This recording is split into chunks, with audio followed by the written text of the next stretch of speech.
नमस्कार, मैं हूं रविंद्र जैन और आप देखना शुरू कर चुके हैं सबकी खबर।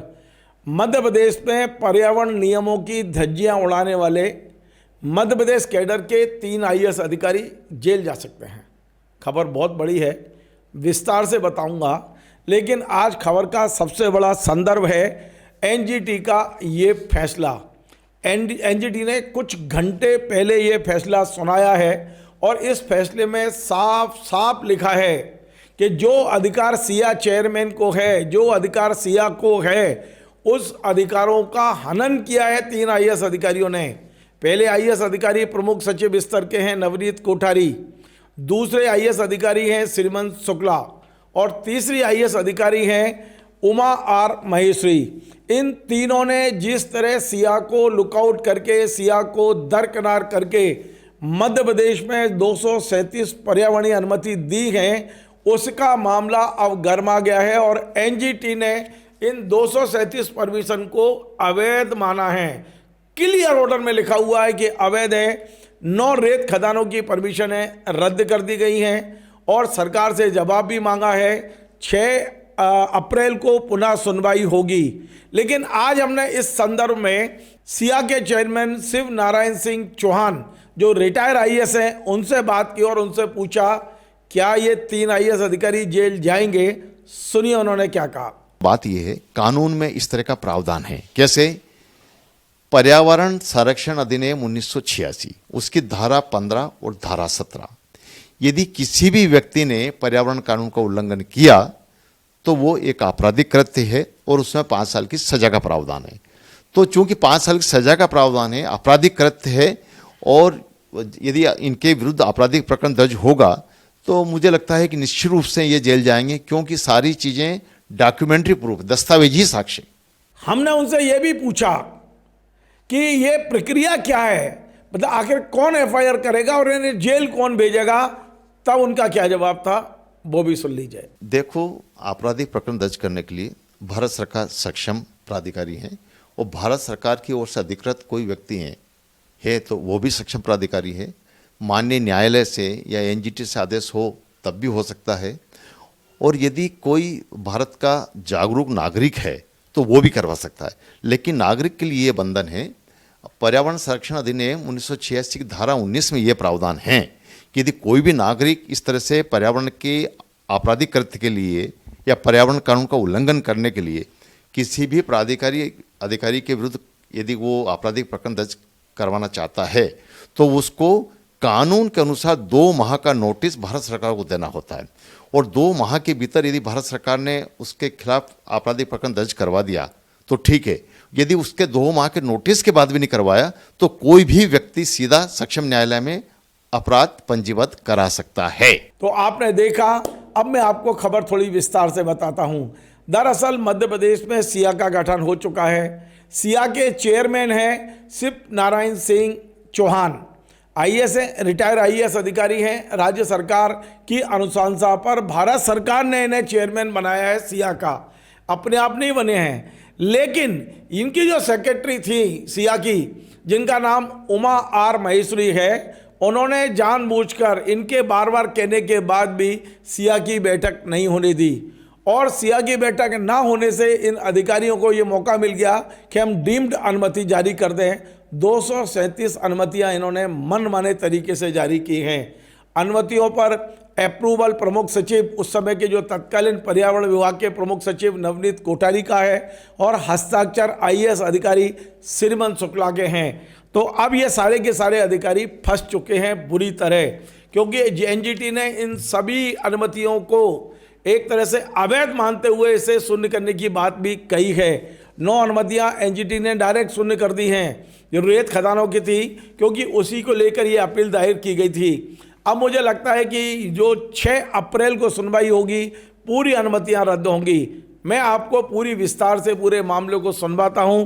मैंने अब से कुछ देर पहले सिया चेयरमैन एसएनएस चौहान, शिव नारायण सिंह चौहान से लंबी बात की है, पूरी हर विषय पर, हर मुद्दे पर बात की है, और उनका साफ कहना है तीनों अधिकारी जेल जा सकते हैं। सुनिए आप। आपका बहुत बहुत स्वागत है चौहान साहब। चौहान साहब, कल जो एनजीटी ने फैसला सुनाया है, कितना महत्वपूर्ण मानते हैं? धन्यवाद, सभी को नमस्कार।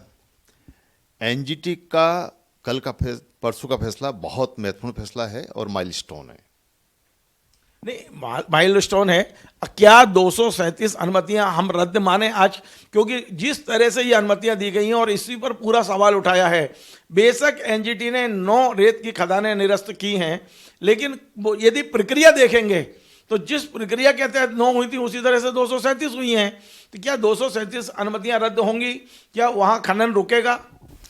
देखो, जो मूल मुद्दा था, मुख्य मुद्दा था, वो ये था कि प्रमुख सचिव या अन्य किसी अधिकारी को पर्यावरण अनुमति देने का अधिकार नहीं है। पर्यावरण की जो अनुमतियां हैं सिर्फ 2 स्तर से जारी होती है, एक भारत सरकार और दूसरा सिया। जो कैटेगरी ए के प्रकरण होते हैं उसमें भारत सरकार द्वारा जारी की जाती है और कैटेगरी बी के प्रकरणों में संबंधित राज्य के सिया द्वारा जारी की जाती है। मध्य प्रदेश में सिया को बाईपास करके, उस सिया को नज़रअंदाज करके, प्रकरण सिया के समक्ष प्रस्तुत ना करके और प्रमुख सचिव और तत्कालीन सदस्य सचिव ने अपनी मन मर्जी से पैरा 8(3) का गलत व्याख्या करके और अनुमतियां जारी कर दी थी। माननीय एनजीटी ने अपने निर्णय में यही उल्लेख किया है कि पर्यावरण की अनुमतियां सिर्फ सिया ही जारी कर सकता है। अधिकारियों ने जो किया है वो गलत है। माननीय एनजीटी के सामने जो पिटीशन फाइल थी उसमें एनेक्सर 7 था और उसमें 9 अनुमतियां संलग्न की गई थी, तो उनके समक्ष जो आई है वो सब निरस्त हो गई। लेकिन मुख्य मुद्दा ये है कि उन्होंने माना है कि इनको डीम्ड ईसी जारी करने का अधिकार नहीं था। इनका ये निर्णय कानून के विरोध में है, पर्यावरण कानून का उल्लंघन है और एक तरह से आपराधिक कृत्य है। अब इनके कारण से ये निश्चित रूप से बिल्कुल साफ है कि 237 अनुमतियां अवैध है। मेरे द्वारा भी यही अनुरोध किया गया था शासन से कि चूंकि 237 अनुमतियां अवैध रूप से दी गई है, कानून के विपरीत है, इसलिए इनको निरस्त किया जावे। अब अल्टीमेटली चूंकि माननीय एनजीटी का निर्णय आ गया है तो मैं शासन से अनुरोध करूंगा कि जिस तरह से 9 माननीय एनजीटी ने निरस्त की है, इसी तरह से चूंकि शासन के स्तर से ये गलत निर्णय हुआ तो उनको भी निरस्त किया जावे। इसमें आगामी जो सुनवाई है 6 अप्रैल को है, तो यदि अभी शासन स्तर से निरस्त नहीं हुई है तो ऐसा भी हो सकता है कि अगली सुनवाई में वहाँ से निरस्त हो। लेकिन कुल मिला के इस निर्णय में एनजीटी ने ये निर्देश दिए हैं कि इस तरह से मनमाने तरीके से अधिकारियों को काम नहीं करना चाहिए और उनके निर्णय से स्पष्ट है कि कोई भी अधिकारी, चाहे वो आईएएस हो या कोई भी हो, कानून से ऊपर कोई भी नहीं है और जिसने अपने आप को कानून से ऊपर समझा फिर वो उसके लिए तकलीफ होती है। तो आपने मध्य प्रदेश के मुख्य सचिव को कम से 40-50 पत्र लिखे थे, एक भी पत्र पर संज्ञान नहीं लिया गया। आपको उम्मीद है कि एनजीटी के फैसले के बाद मध्य प्रदेश के मुख्य सचिव संज्ञान लेंगे? देखो, मुख्य सचिव क्या करेंगे या नहीं करेंगे ये तो वो जाने, लेकिन मैं इतना कह सकता हूं कि डेमोक्रेटिक सिस्टम में कानून का राज रहता है, कानून से ऊपर कोई नहीं है। मैं खुद भी आईएएस हूं, कोई भी आईएएस हो या कोई भी व्यक्ति कितना भी ताकतवर हो, लेकिन कानून से ऊपर नहीं है। कानून का पालन करना होगा। अभी माननीय एनजीटी ने जो आदेश दिया उसका पालन हम करेंगे और उनके भावना से मैं शासन को भी अवगत कराऊंगा। हालांकि ये कॉपी चूंकि एनजीटी की साइट पे शासन खुद भी डाउनलोड कर सकते हैं और उनके पास तक भी ये पहुंचेगी। देखिए सर, जब एनजीटी ने क्लियर बोला है कि प्रक्रिया गलत है, ये नहीं दे सकते हैं, तो आप क्यों नहीं रद्द कर सकते? क्या जरूरी है शासन को भेजा जाए? नहीं, देखो क्या है कि बात रद्द की नहीं है कि हम रद्द नहीं कर सकते। चूंकि ये अनुमतियां हैं, जैसे माननीय एनजीटी ने कहा है कि ईब एनिशो नल एंड वाइट, मतलब शुरू से ही गलत है, प्रक्रिया ही गलत अपनाई है। तो चूंकि शासन ने जारी की तो ये निर्णय शासन करे, बाकी कोर्ट करेगा। हमारा काम अप्रेजल करना है। जैसे शून्य घोषित होगा हम अप्रेजल करेंगे मतलब उनकी जांच करेंगे और जांच करने के बाद यदि जिस प्रकरण में ईसी जारी करने लायक होगा उसमें ईसी जारी करेंगे और जिसमें रिजेक्ट करने लायक होगा रिजेक्ट करेंगे। सर, एक बहुत महत्वपूर्ण सवाल यह है कि आपने कहा कि ये 3 आईएएस अधिकारियों ने आपराधिक कृत्य किया है। आपको लगता है ये जेल जाएंगे तीनों? देखो, जेल जाएंगे या नहीं जाएंगे यह भी कानून तय करेगा। पर बात यह है, कानून में इस तरह का प्रावधान है। कैसे? पर्यावरण संरक्षण अधिनियम 1986 उसकी धारा 15 और धारा 17, यदि किसी भी व्यक्ति ने पर्यावरण कानून का उल्लंघन किया तो वो एक आपराधिक कृत्य है और उसमें 5 साल की सजा का प्रावधान है। तो चूंकि 5 साल की सजा का प्रावधान है, आपराधिक कृत्य है, और यदि इनके विरुद्ध आपराधिक प्रकरण दर्ज होगा तो मुझे लगता है कि निश्चित रूप से ये जेल जाएंगे, क्योंकि सारी चीजें डॉक्यूमेंट्री प्रूफ, दस्तावेजी साक्ष्य। आपने कहा ये जेल जा सकते हैं, लेकिन सवाल ये है कि इनके खिलाफ आपराधिक प्रकरण कायम कौन करेगा? क्या मध्य प्रदेश सरकार करेगी, सिया करेगा, या एनजीटी खुद सीधा आदेश देगा पुलिस को? प्रक्रिया क्या होगी सर?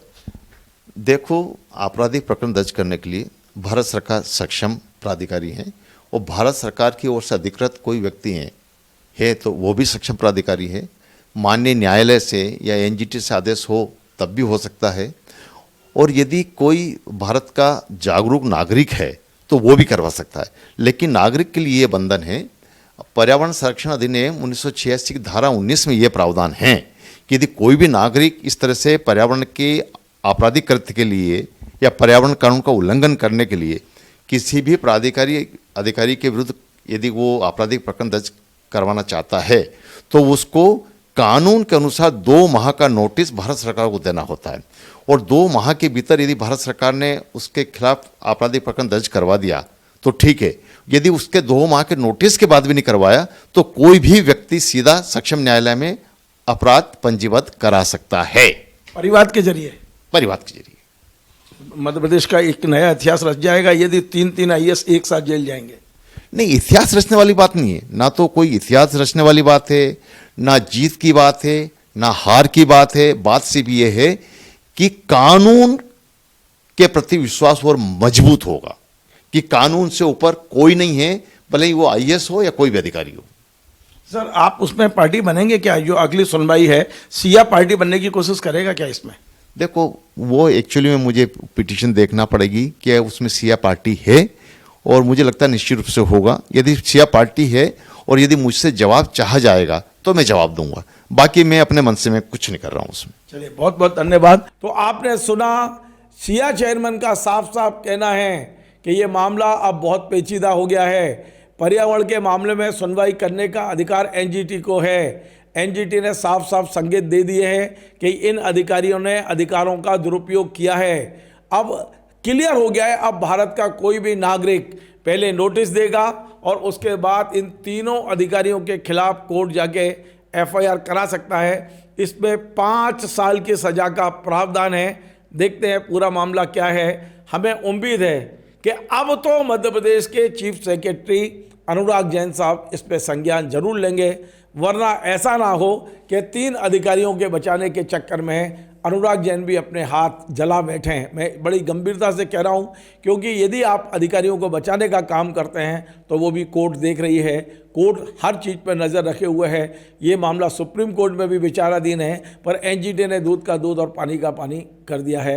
नमस्कार। Join the next be the best, Bundelkhand का सबसे विशाल और आधुनिक विश्वविद्यालय ज्ञानवीर यूनिवर्सिटी। ये सिर्फ एक यूनिवर्सिटी नहीं, ये है आपके सपनों का लॉन्च पैड। यहाँ मिले आपको smart classrooms, modern campus, updated labs और एक्सपीरियंस्ड फैकल्टी। हर स्टूडेंट को मिलता है कॉन्फिडेंस, ग्रोथ और एक ब्राइट करियर का प्रॉमिस। नए सेशन के लिए एडमिशन ओपन है, तो इंतजार कैसा? आज ही कांटेक्ट कीजिए।